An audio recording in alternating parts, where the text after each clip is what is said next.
మేము మస్తు కష్టపడి కట్టుకున్నాం. మేము చిన్నప్పటి నుంచి కష్టపడి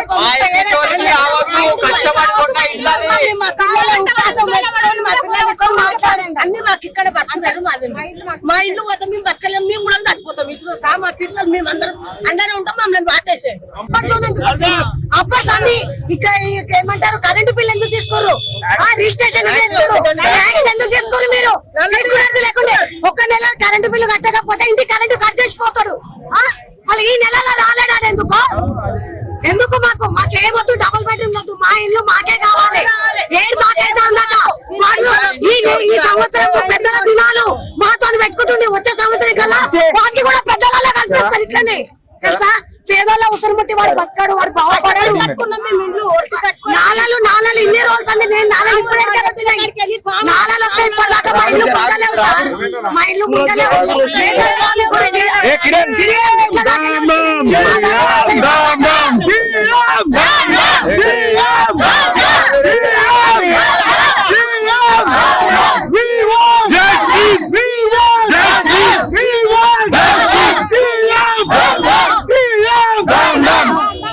సీఎం ముర్దాబాద్, సీఎం ముర్దాబాద్. దొంగలు లెక్క వస్తుర్రు, మేము ఇక్కడ నిలిచిన ఎంత చేసిర్రు, దొంగలు లెక్క వస్తుర్రు. మాకేమైనా ఇన్ఫర్మేషన్ ఇస్తుర్రా? ఎందుకు ఇస్తారు మీరు?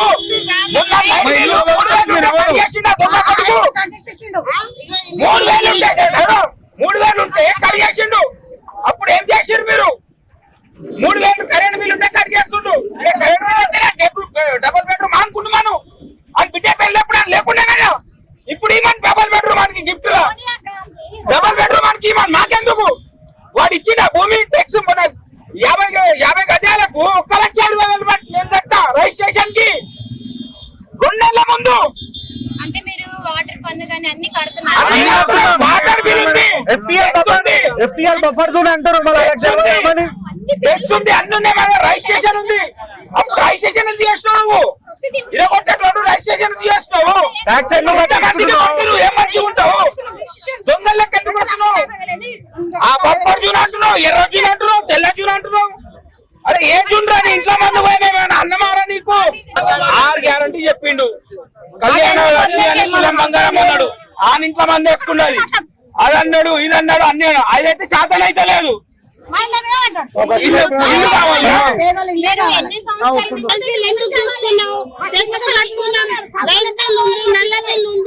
మా పిల్లల స్కూల్ ఎక్కడ పోవాలి, మేము బతకాలి, ఇల్లు కట్టేశాడు. ఏ సీఎం వచ్చినా ఆడపిల్లలకు హెల్ప్ చేసిండు, ఆడపిల్లల జీవితాల గురించి ఆలోచించాడు. కానీ ప్రతి ఆడపిల్లని తెచ్చి నువ్వు రోడ్డు మీద వేయడం ఇదేమన్నా ఆడపిల్ల ఉసురు కదా. ఇది ఏ రాజపిల్ల ఉంది? ఏ సీఎం అనేది చేసిందా? నువ్వు సీఎం అయినప్పుడు నుంచి ఈ లేడీస్ మీద అందరు పంపలు ఉంటారు కదా, చెప్పండి ఏమన్నా న్యాయమేనా?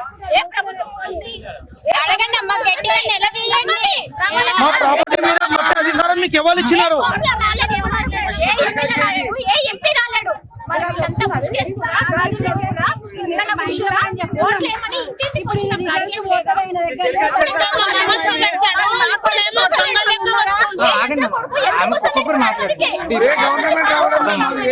ఏ పార్టీ రాలేదు,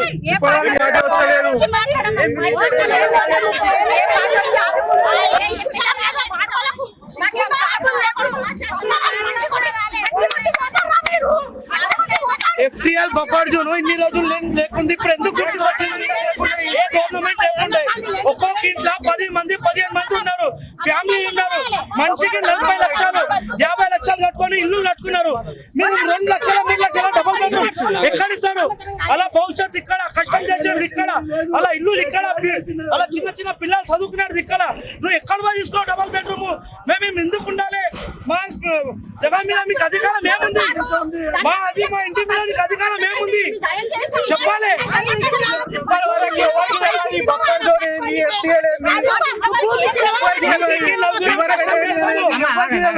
ఇంటికి 4 కష్టం చేసి ఒక ఇల్లు కట్టినాం, నువ్వు ఆ ఇల్లు ఎందుకు కులా కొడతావు? 15 మంది ఉన్నాం మా ఇంట్లో, ఏడుకోవాలి మేము 15 మంది. నువ్వు ఇచ్చిన డబుల్ బెడ్రూమ్ ఎంత మంది ఉంటారు చెప్పాలి. నువ్వు 15 మంది 12 మంది అట్లున్నారు. బిల్డింగ్లు కట్టుకొని అప్పులు ఉన్నాయి, మాకు లోన్లు ఉన్నాయి. ఆ లోన్లు ఇవ్వాలి కడతారు, అప్పులు ఇవ్వాలి కడతారు. నువ్వు ఇస్తావా? నువ్వు మనిషికి 100 గజాల భూమి, అలా డబుల్ బెడ్రూమ్ ఫ్లాట్ కట్టి అప్పుడు ఇచ్చి చెప్పును కాదన్నా ఒక్కొక్క భూమి 15 ఎకరాలు కావాలి ఆ. ఖాళీ ఉండడానికే 15 ఫామ్ హౌస్ కావాలంటే 15 ఎకరాలు మళ్ళీ బయట ఉండాలంటే 15 ఎకరాలు అంటే పేదోనికి 50 గదాలు వద్దా ఉండొద్దా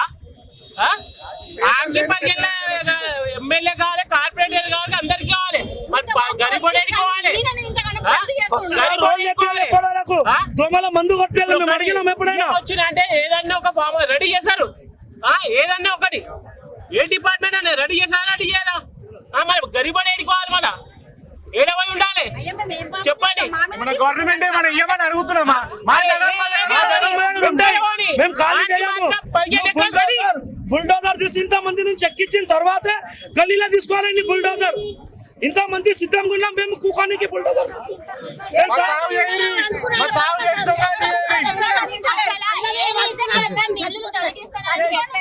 అరే ఏ రీజన్ ఏంది ఎవరొచ్చి చెప్పలేడు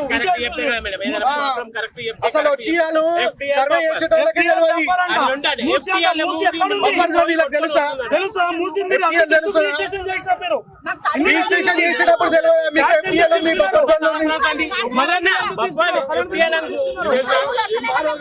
ఎంఆర్ఓ 30 సంవత్సరాలు 40 సంవత్సరాలు బఫర్ ఎఫ్టీఎల్ అని తెలుసులేనా ఇప్పుడు కొత్త కాలం తీసి బఫర్ ఎఫ్టీఎల్ అంటే మీరు చెప్పేది రిజిస్ట్రేషన్ చేసేటప్పుడు చెప్పేది ఇది ఎఫ్టీఎల్ ఉంది కాదని చెప్పేది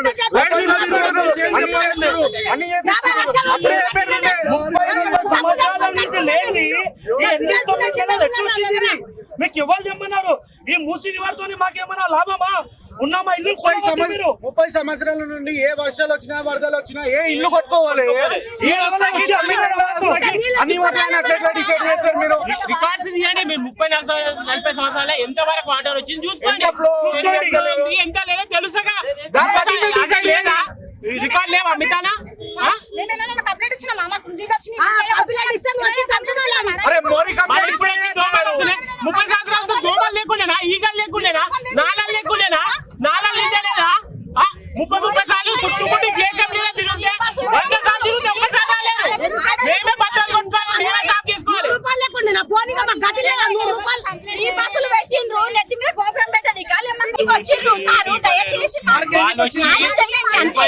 సర్వే చేద్దామంటారు సర్వే దేని గురించి సర్వే కావాలంటే ఒక నోటీస్ కావాలి బంజారా వాళ్ళకి దగ్గరకు వచ్చి నోటీస్ ఇస్తారు ఇప్పుడు ఈ గల్లీలకు వచ్చారు దేని గురించి వస్తారు ఇది నోటీస్ గవర్నమెంట్ నుంచి నోటీస్ వచ్చింది మీ ఇంటికి వచ్చి సర్వే చేస్తారు దేని గురించి చేస్తారు అది కావాలంటే దాని గురించే మాట్లాడుతారు అధికారులు ఏం చెప్తలేరు కానీ సర్వే చేస్తాం డబుల్ బెడ్రూమ్ ఇస్తామంటే దేనికి అది దేని గురించి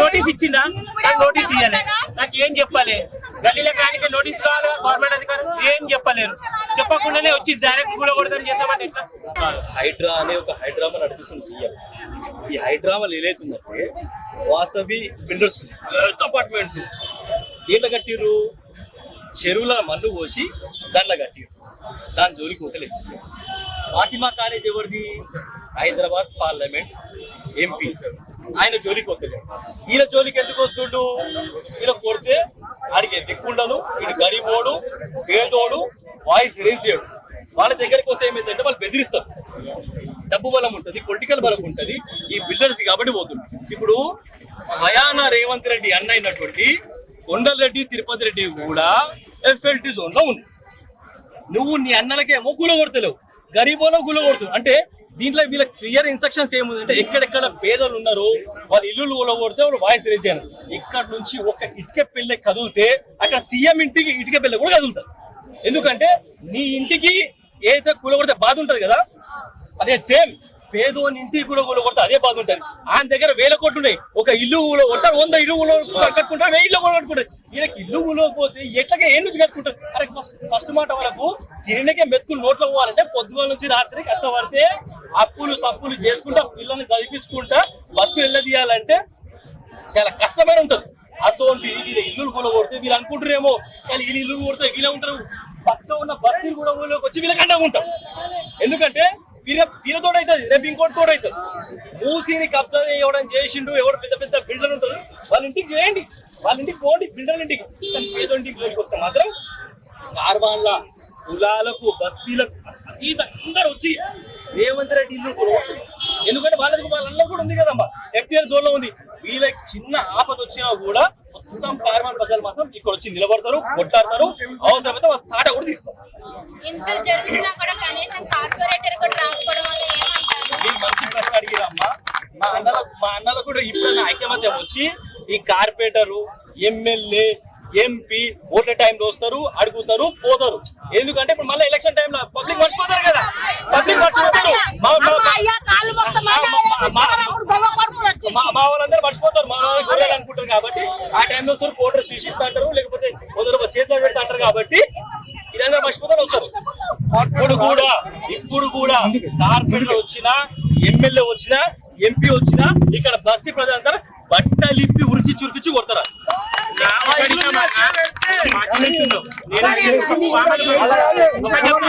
ఇప్పుడు మీరు ఆధారం ఏం చేస్తారు? మాకు ఎవరు ఇస్తలేరు, మీరేం చేస్తారు? మేడం కూడా తెలుసా, ఎవరైతే రూలింగ్ ఉంటుందో గవర్నమెంట్ పవర్స్ మొత్తం అథారిటీస్ వాళ్ళ దగ్గర ఉంటాయి. మేము మీ ఎప్పటిదాకా పోరాటం ఉంటాం, మీ పోరాటం చివరి వరకు మేము ఉంటాం. కేసులు అయితే ఫస్ట్ మా మీద పెట్టమంటాం, దెబ్బలు కొడితే లాఠీలు కొడితే ఫస్ట్ నన్ను కొట్టమంటాం, తర్వాత నీరు కొట్టమంటాం. చివరి దాకా మేము ఎప్పుడు ఉంటాం, చివరి దాకా.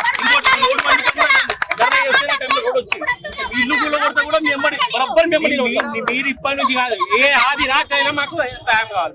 బరబ్బర్ 24 hours ఎప్పుడు వచ్చినామా మా ఎంబడి కాదు. ఏ ఎమ్మెల్యే మాకు కాపాడు, మాకు కాపాడు. మీరు వస్తారంటే మేము ఎప్పుడో ఉంటాం. అది రాకు ఏమన్నా సరే, కొడతారా, తిడతారా, జైలు పెడతారా, చంపుతారా, మీ ఎంబడి కొట్టాడతాం. మీ సాత్ కూడా మాకు అట్లనే ఉండాలి.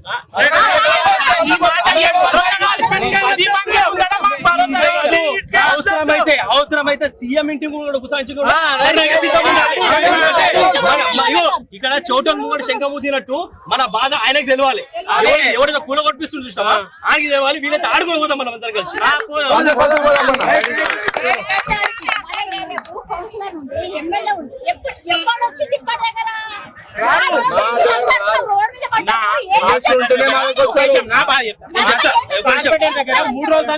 కార్పొరేటరు అస్సాం ఫోటోలు తీసి పెడతా, అస్సాం లో పోయి ఆయన ట్రిప్ ఎంజాయ్ ట్రిప్ పోయిండు. ఆయన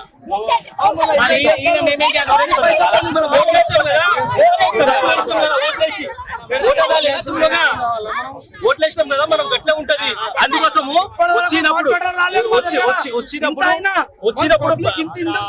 వచ్చినప్పుడు బట్టలిపి కొడితే ఇంకోసారి సిగ్గు వస్తుంది, ఇంకోసారి అది చేసుకుంటాడు. చెప్పుల దండ తీసేస్తే వివేక్ వెంకట స్వామి ఇప్పుడు ఎమ్మెల్యే, వాళ్ళ కొడుకు ఎంపీ, వాళ్ళ అన్న ఎమ్మెల్యే, వాళ్ళే కూడా ఉన్నాయి. ఈ హైదరాబాద్ పార్లమెంట్ ఎంపీ అసదుద్దీన్ ఓవైసీ, ఫాతిమా ఖాన్ కూడా ఉన్నాయి. ఇవన్నీ కూడా కూలగొట్టి వాళ్ళకి డబుల్ బెడ్రూమ్ ఇస్తాడు. ఊకుంటారా? వాళ్ళు ఊకుంటారా? మరి మేము ఎట్లా ఊకుంటాం? ఇటుక తీసే సీఎం ఇల్లు ఇటుక కూడా కదులుతాం. మళ్ళీ ఈ నుంచి కార్వాన్ పబ్లిక్ ని తక్కువ చేస్తున్నారు. తరిమి కొడతాడు. ఎమ్మెల్యే ఎంపీ అసలు కాడు ఉన్నది, ఎమ్మెల్యే కాడు ఉన్నది, కార్పొరేటర్ కూడా ఉన్నది.